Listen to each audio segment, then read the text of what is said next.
Hello and welcome to another captaincy video and podcast from Fantasy Football Scout. It's a blank game week, so no Spurs or City options to choose from, and there's no Southampton or Fulham options either for the Mavericks out there. My name is Joe, and joining me to find the best captaincy options for game week 33 is David.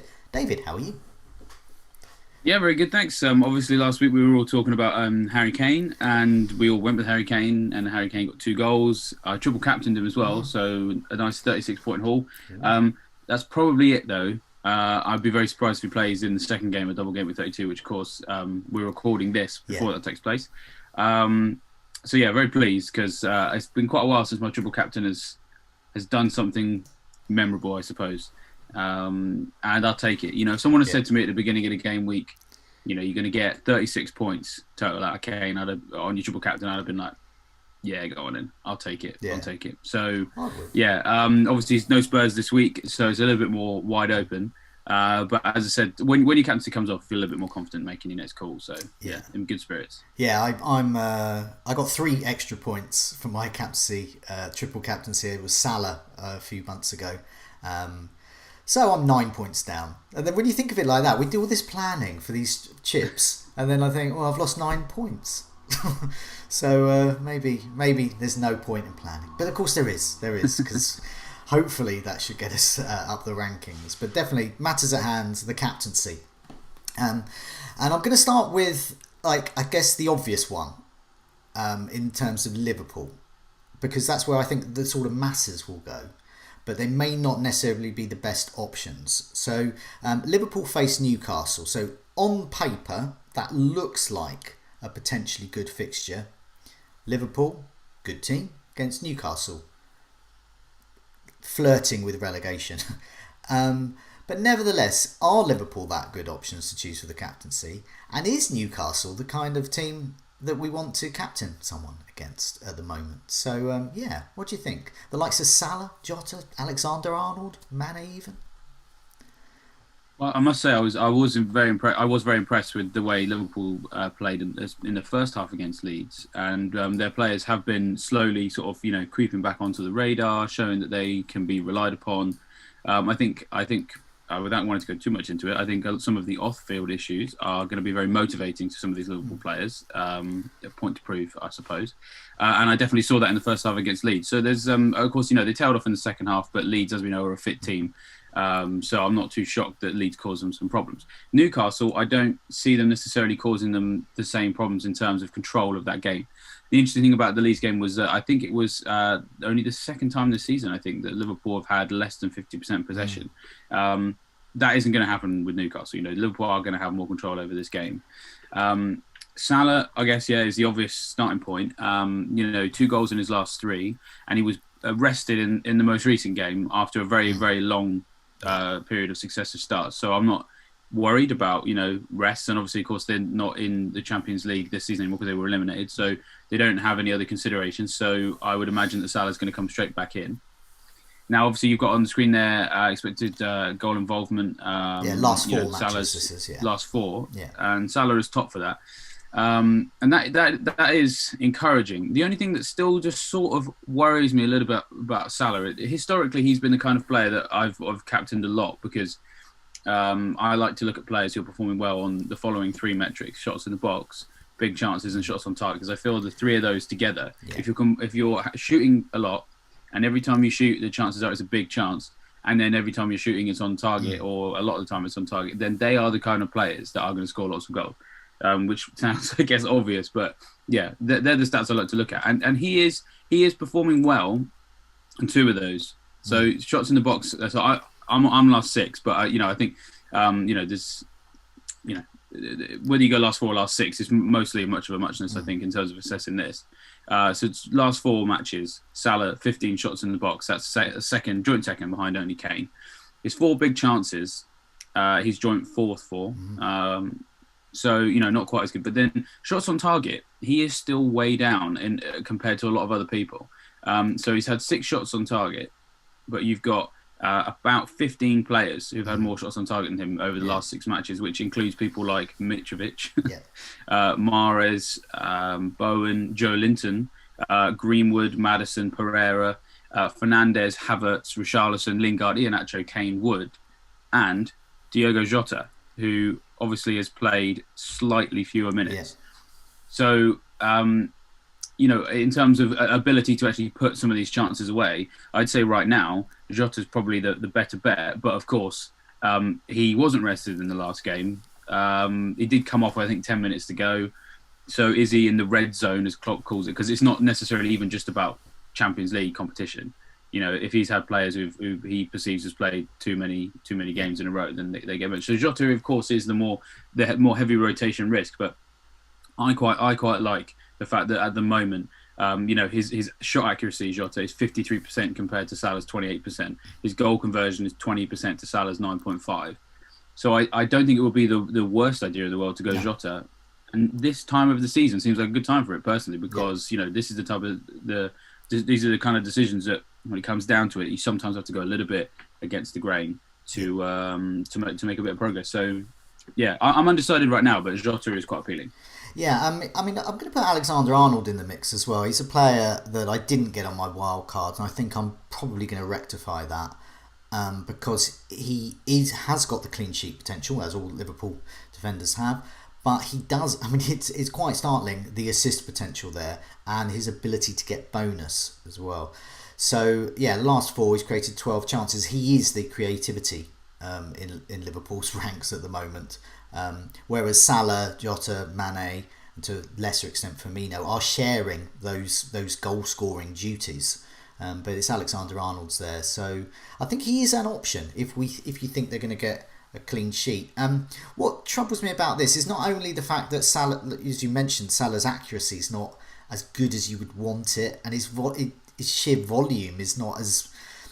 He's always been, needed a lot of shots in order to score, but it's not super duper the number of shots inside the box he's getting. So I'm a bit wary, and also looking at the stats of worst defences as well. This is last 4. This is prior to the Leeds-Liverpool game last night. But nevertheless, it shows.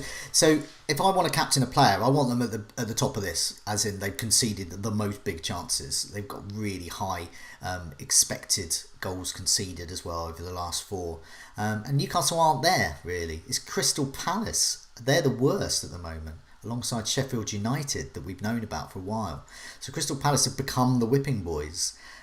16 big chances conceded, expected to have conceded just over 9 goals. Guess what? They conceded 9 goals. Sheffield United as well, big chances conceded 15, goals conceded 11. And then Southampton are up there as well, and Burnley. But then a bit further down, much further down, 1, 2, 3, 4, 5, 6. So the 7th worst there is Newcastle, on conceding 9 big chances in the last 4, and they was expected to concede 8. So they've in some ways been so they've conceded 8 and they've expected to have conceded 7.54. So been marginally unlucky. Also, the eye test. If you've watched Newcastle recently, they are a team that thought, "Oh no, we're about to get relegated. We better do something about that." We've got St Maximin back, and although he could be injured for this one, Wilson is back. You would expect him to play in this one. The defence is looking better. They're just looking a better side. They're looking like a Premier League side rather than a Championship side. So those attacking players make a big difference. Newcastle away, but I'm not confident against captaining a player against Newcastle at the moment. Well, they know how to move the ball into more dangerous areas. I think that's the big difference, is that actually the defence has got a little bit better, but really what's happened is the defence is being asked to do slightly less. When you give them a bit of a break, the team generally just tends to concede fewer goals. If you can, with those fast players they've got up top, if they can go and cause problems in key areas at the other end of the pitch, you just they're better at defending by field position now. I still think Liverpool will win the game, but as you say, I think Newcastle will make it. They'll make it difficult for them. Moving on, here's my bus captain at the moment, Iheanacho, and the reason is, we'll go back to that worst defences. Crystal Palace are the worst defence at the moment in terms of big chances conceded, and the best amongst Leicester's ranks who face them is Iheanacho, But even more, so I'm going to put another table up very quickly. We'll come back to this. This is expected goal involvement of all players in Game Week 33. So I've taken Kane off, who was top because he's not playing. It's Iheanacho again. So going back to Leicester's stats, last four, created five big chances, expected to be involved in nearly 4 goals. He's created 6 chances as well. Shots on target 8, shots inside the box 10. He's statistically the most potent striker or attacking player at the moment against the weakest defence. That says to me, captain. So am I right in thinking that? No, he's a great shout, a really great shout. Crystal Palace have conceded at least 4 goals in 2 of those last 4 against. So that was Spurs and Chelsea. Leicester above both of those teams in the league. West Brom and Everton, they've conceded. They kept a clean sheet and then they conceded 1 goal against Everton. But I do think that Leicester are in significantly more devastating, goal scoring form than those 2 teams. So can Leicester score against Palace? Absolutely, as you've highlighted there with the poor stats they've got. It's hard to say whether or not on the beach is even a concept that exists in football anymore, as in just with everything going on, both coronavirus and other things. But Palace do strike you as one of those teams that are. There's not a lot to play for. They're safe. I suppose you could make a case for some of those players need new contracts, but actually a lot of those players are getting older and probably maybe don't think they're going to stick around for too much longer anyway. So they are a team that are there for the taking, I think, in this game. Leicester, as I said, doing very well. But Iheanacho just right now looks so good. Some people, I think, when you see a player of his price point perform well for 3 or 4 games, there is always that doubt there that this is just a flash in the pan and it's going to fizzle out into something less sustainable. But Iheanacho has been keeping this up for a while now and has been backing it up with some great stats too. So over the last 6 matches, just in terms of some of the raw numbers, going back to the metrics that are my favourite that I was talking about earlier, he's smashing all of them. So last 6 matches, he's got 14 shots in the box, so that's joint 3rd for that.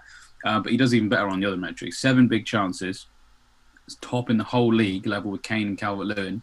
11 shots on target. That's 10 shots on target is the 3rd best. So he's in the top 3 for shots in the box, big chances, and shots on target over the last 6. Sustainably keeping that up to the point that, if he's converting that into attacking returns. So if you go over those last 6 matches, 9 points against Burnley, 9 points against Brighton, 17 against Sheffield United.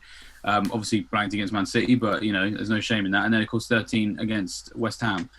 He's picking up bonus points as well. He's picked up maximum bonus points in 4 of those last 5 games. And it all comes down to just how accurate he is. He's so deadly because he's so accurate and he has lots of shots on target. That is great for the bonus points. And also because he doesn't have very many shots off target compared to others, then he's punished by it less often as well. So there is lots to love about Iheanacho. And just to compare him with Vardy as well on some of those metrics that I was talking about. Vardy's had 6 shots in the box. There's 8 fewer than Iheanacho from, I think, about 60 extra minutes. 3 big chances, so it's about half as many. And just 3 shots on target, 7 fewer shots on target for Vardy. Vardy's become more of the creator, which is crazy when you think about what he's become renowned for.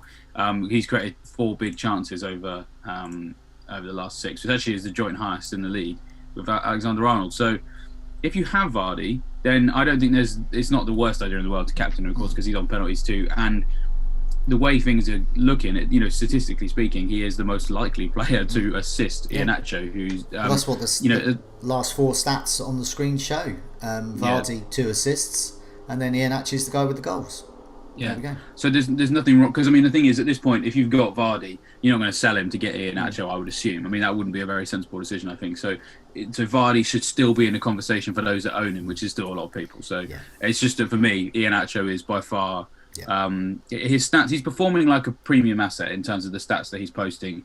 He's playing a whipping boys team, so he has every right to be in the captaincy conversation, and I may well go with him. Yeah. Let's go back to that table again. I just put up that shows why Iheanacho is such a good contender for the armband this week. Expected goal involvement. Looking at other players there, second is Fernandes, who will be arguably the most popular captain amongst the game when they show the percentage of those captaining a player, it's probably like to be him, just through sheer volume of ownership, and the favourability of the fixture, or so people think. So I think people are getting slowly coming round to the mindset of, if you're captaining a player against Leeds, you might not get a good return. Whereas perhaps earlier in the season, when Leeds were just absolutely going for it, and the focus wasn't so much on defence, it was perhaps a better option. So moving on to Manchester United against Leeds, I look at this and I just think, no, he is not my captaincy contender for this week because of Leeds' defence. So going back to those worst defences, yeah, Leeds, I mean, this was prior to last night, but Leeds, big chances conceded 4 in the last 4 matches. Crystal Palace 16. Crystal Palace, so 4 times as bad in terms of big chances conceded last 4. Also, the figures I've got up on the screen, this is last four matches again. Fernandes, yeah, he's created the number of big chances he's had in total has been 3 of the last 4. Mason Greenwood, 4. 17 goal attempts Mason Greenwood's had. Scored 4 goals. Bruno Fernandes has had 13 goal attempts, so he's not shy to shoot, but no goals. Shots inside the box, Mason Greenwood, 15 shots on target, half, 7. And then Bruno Fernandes, just 4 shots inside the box, and then 7 on target. So he's shooting from range, and accurate, but from range. Yeah, I mean, if I was captaining a Manchester United player, it would probably be Mason Greenwood, but I'm not going to captain them because they're facing Leeds. So once again, am I right here to ignore the Reds here? I think it's a sensible call. Leeds have become much better defensively, as you've mentioned there. And Fernandes, I think, is it just 2 attacking returns in his last 7? He's really dropped off in terms of what he's actually been able to offer in terms of consistency. I feel really mightily relieved about that because I ditched him on my wild card, largely to do with how his form had dipped in terms of converting his stats into returns. The thing with a player like him is that his underlying stats are not necessarily always the best way of measuring how useful an asset he is, because he's the type of player who shoots outside the box. So just by the law of averages, he's less likely to score with his, if you're looking just at total attempts, I think that's a bit not misleading, but it doesn't really paint the whole picture. Kevin De Bruyne was like this. Yaya Toure was like it as well. The penalties play a big part in what they can produce, and when the team are getting lots of penalties, then you feel a lot more confident.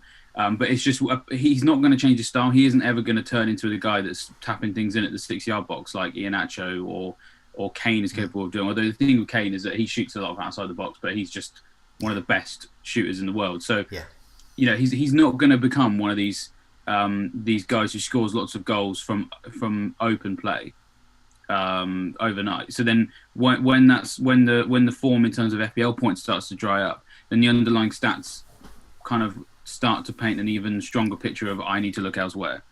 That was my thought process. I'm sure people can criticise that as whichever way they like, but I've gone without him for 2 weeks and it hasn't punished me at all. And maybe there's a bit of luck in that. I don't know, but yeah, going away from Fernandes, I don't think is the worst thing to do right now. It is scary because his ownership is still 57%, and he's going to get a lot of captaincies this weekend because they'll be auto captains because people have stopped playing, or you'd be surprised how quickly, or so rather how slowly, the general overall population of football are to actually appreciate some of these changing trends defensively. It took ages last year for people to start to realise that Villa were a defence worth investing in. We used to get like all sorts of abusive comments in the chat on these videos when we started saying, well, Villa, I think their defence is getting better, and you get a lot of people like, what are you talking about? They conceded 6 to Man City, and it's like, yeah, well, things change, right? And that's Leeds right now. So, but largely people won't notice that with the same, I guess, kind of widespreadness that you'll see in the fantasy community. So there are going to be lots of captains. It's scary not captaining him, but as I said, 2 attacking returns in his last 7. It's not captaincy material. And the thing is, if we just want to compare this with some of the options that we've got here, so just it's patently obvious that Palace's defence is way worse than Leeds. But then we look at the stats over the last 6 for Fernandes versus Iheanacho. Minutes per expected goal involvement for Iheanacho, 113.2. And for Fernandes, it's 136.5. So it means that Iheanacho's got, he's accumulating XG at a faster rate than Fernandes. And XG non-penalty for him, 3.32 for him and 1.27 for Fernandes. So that really shows you that they have to get a penalty for him to compete with Iheanacho right now. I mean, it's mad, isn't it? This season is just crazy. When you looked at the end of last season, start of this season, and we would be in game week 33 saying, Fernandes versus Leeds, no. Iheanacho versus Palace, that's the way to go. But the stats are showing it, so we are but the messengers. Well, it's going to get even weirder because we're gonna scrape the barrel a bit towards the end. I think we put the key candidates, I think the most likely in Iheanacho, but also the most popular ones in the Liverpool assets and Manchester United. But looking at the fixtures here, it gets even weirder when you consider that Jesse Lingard against Chelsea is actually a captaincy option, which is weird. But nevertheless, I mean, I'm personally not interested in captaining a West Ham or Chelsea player. But nevertheless, West Ham's defence has been obliging. Havertz could start and could be a great captaincy option. Jesse Lingard literally can't stop scoring. I don't know whether he just scores goals when he walks down a path to his house or wherever he is just scoring. So I wouldn't put it past him to score against Chelsea's defence. It could happen. I mean, West Ham's defence is it's a shame. My dad's a West Ham fan, so I've been kind of quietly enjoying their their journey into the top four quite a lot this year. But I'm sort of a little bit worried about whether or not they can sustain their form just on a couple of the injuries that they've got. So Declan Rice being out is a big thing. For them, his absence was very much noticeable against Newcastle in the pockets of space between the back three and the midfield four was kind of wide open for St. Maximin to actually come into a more central position and exploit space there. Now, some people would say, would Rice be able to keep up with St. Maximin anyway? Because who can keep up with him? But the gulf between those two parts of the team was quite big, and it's quite easy to exploit that. I think Mason Mount will have a lot of fun in that area. But it's not just about Rice, because they were also missing Cresswell and Masuaku. So it meant that they were playing Ben Johnson as one of the wing-backs, who I think that Masuaku, in terms of that particular role, plays it better, more experienced. But also their back three has been, since Masuaku came back, and obviously in the start of the season, Cresswell on the left of it. You know, if you were picking the best West Ham back three, it'd be Cresswell on the left of it, Ogbonna in the middle, and Dawson on the right. So what's good about that is you've got players who know how to defend, but in Cresswell you've got an outlet in that part of the team. Losing him against Newcastle, the gulf between the back three and just getting the ball out and having outlets and ability to get the ball forward, and as I was kind of alluding to earlier, this idea of defending by field position, they lost that because their back three, rather than having a man who can play the ball in it particularly well, because Cresswell's delivery is fantastic and moves the ball very nicely, it was Diop, Ogbonna and Dawson, more traditional centre-backs, you would say. Centre-backs who know how to defend more so than they know how to play the ball out. And of course, they also won't have Dawson anyway because he's been suspended. So I don't really know exactly what setup Moyes is going to be able to put out if Cresswell's not fit, Masuaku's not fit. You know, all those factors will, I think, create a situation where West Ham defensively can come under the cosh kind of consistently if they've got, they're depleted in terms of the defensive assets, but also depleted in terms of people who can move the ball out of defence and into midfield and further up the pitch. So I do think Chelsea could score a few goals in this game. But I suppose who's going to start? You never know with Tuchel. But Havertz and Pulisic have looked particularly dangerous recently. So definitely. Villa against West Brom. I guess Pereira is an option for those looking for a maverick move. In terms of expected goal involvement, last 6, I noticed that Pereira is among the top players. He's expected to be involved in 3 goals, and hey presto, he has scored 3 goals over that time. So I'm not sure what I'm going to get from West Brom at the moment. So I think Pereira is a fine choice to get in. He's the talisman of the side. And they're having a go. They're having a go to avoid relegation. So why not? Arsenal against Everton.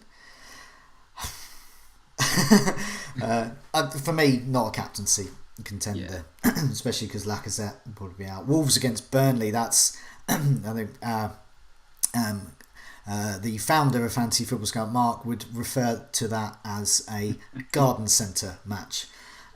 So yeah, Wolves against Burnley. I think it's on BBC One. Sadly, it's a shame the way that the calendar's all worked out this year. The BBC tends to usually get the garden centre games if they do get one, but I don't know. I mean, I will tell you what. I will just throw in a little line on Chris Wood. Because Chris Wood's stats have still been pretty decent. So if we're banging on about Iheanacho and saying why he's so good, we actually do have to talk about Wood as well, because he's operating at a similar level. So last 6 matches, 15 shots in the box. That's actually one more than Iheanacho. So he's done him over there. Better than Iheanacho. Yeah, exactly. I own Chris Wood, and I'm playing him over Cody. I'm not going to play Cody. Makes sense. Yeah, so I don't own Cody. Yeah. I do own Wood. But I'm going to start him, so I'm fully signed up to the Chris Wood fan club. Chris Wood also with 12 shots on target, by the way. So he's 2 shots better than Iheanacho. 6 big chances. So between those 3 metrics, basically, he's above Iheanacho in 2 of them. And Wolves' defence, it has done well over the last 2 games, but they've been Fulham and Sheffield United, who, dare I say it, are not really quite the same level of attack as Burnley have become. Burnley are less of a defensive side at the moment, more of an attacking side. And before those 2 games that they played, Wolves, where they obviously kept the clean sheets against bad attacks, they were in the bottom 6 for expected goals conceded. So when they come up against a team that can score goals, and especially a guy who's in the statistically fantastic form as Chris Wood, I can't see a Wolves clean sheet here. Let's just maybe Chris Wood would be my vice captain. Yeah, no, I mean 1, 2, 3, 4, 5, 6, 7. I'm just counting. Chris Wood is the 7th highest player in my expected goal involvement table for the last 6. That's out of all players. Exactly. He's in good form. He's a very good option there. Wolves back 3 is annoying though, because that's better than a back 4. Oh, that's true. That is true. So they are a better defensive unit with that formation. So which for me would count Chris Wood. Can't believe I'm saying this. For me, that counts Chris Wood out of the captaincy conversation. But he's definitely a player I'll be playing. Moving on, just Sheffield and Brighton. I haven't mentioned Sheffield United. We've seen, along with Palace, worst defence. Brighton, XG champions, could one day be champions themselves. They're fantastic. Well, I would say that I'm biased, but nevertheless, last time we had a blank game week. Those that captained the likes of Trossard, who invested in the likes of Mopé, even. Gross. There are options there. For me, once again, not for the captaincy conversation, I don't think. But Trossard is an option. We'll have to go to Az if we want to. If anyone's going to captain a Brighton player this week, it'll be Az. So we'll wait for him to throw his hat in the ring for that one. Yeah, I mean, going back, I mean that they Brian Assets proved to be a shrewd captaincy call that week. So why not this week? They're playing another obliging defence. Newcastle then much worse than they are now, by the way. Before people say why we're contradicting ourselves about Newcastle, that's that changing trend there. But Sheffield United, I haven't seen much evidence that they're anything other than a championship side with championship players. Absolutely. But so we've scraped the barrel. Hopefully we've given everyone some good advice there on the captaincy. There are a lot of options, and this is a good week to go different, I think. But in the meantime, just want to mention a lot of the stats we've had there. They're all from the members area, all Opta powered. So lots and lots of tools and gadgets in there to have a look at. Do have a look at the site for details. If you've enjoyed this video, please do press like, and do remember to subscribe and keep up to date with all our latest videos and podcasts wherever you get those from as well. But in the meantime, David, thanks for joining me, and good luck with your captaincy decision.